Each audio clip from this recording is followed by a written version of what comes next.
Hello, my name's Tristan Kitchener from Kitchener Partners. My background is in grocery retailing in the UK as well as Australia. Here today to talk about apple and pears from a grocery perspective. I've just recently been over to the UK in the last 2 weeks of December, and considering none of us have been able to travel for the last 2 years because of COVID, we thought it'd be interesting just to have a look at what's happening in the UK and how that may provide some insight into the Australian market and where Australia may head to in the coming years. So the question is, why do we want to look at the UK market? What's the learning we can take from the UK that relates to what's happening in Australia? Now, we've always, from a groceries perspective, been very similar to the UK from a product perspective. So in terms of format in stores, products, packaging, we've often followed what the UK does. In terms of supply chain, much more aligned to the US.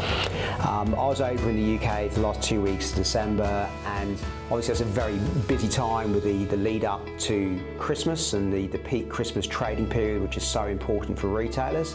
And we did a sweep across 3 of the major retailers, and we got a bit of a debrief today to say, well, what's been happening and what's the likely indication of what that means for Australia. It's important just to understand what the UK grocery market looks like. It's a very competitive market, and historically that level of competitive intensity has driven a lot of innovation from a retailing perspective.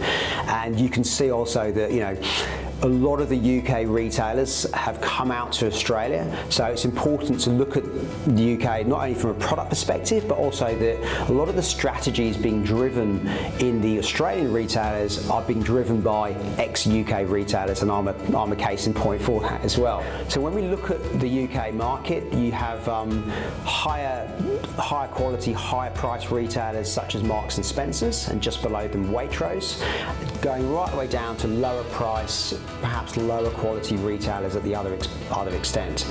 Now in the middle is dominated by the big two, which is Tesco's at about 28% market share of the grocery market, and then Sainsbury's at about 16%. And then when you fall on down there to the harder discounters such as Aldi, they're trading around about the 7 to 8%. Now Sainsbury's and Tesco's are basically the equivalent of Coles and Woolworths in Australia, which is why it's very interesting to look at the strategies, the tactics of those two retailers and how they're adapting to the behaviours and some of the actions that Aldi are taking at the moment. So I'd like to introduce Chris White. Chris White is a journalist, been a journalist the last 25 years. He's the managing director of Fruitnet Media International, and I met up with Chris to basically walk around together through the major retailers and just get his slant on what's happening, and then try and translate that to how it relates to what we're seeing in Australia. And there are so many wonderful stories that we can tell about fruit and about the vegetables that we have, and it's not just about the price that they sell at.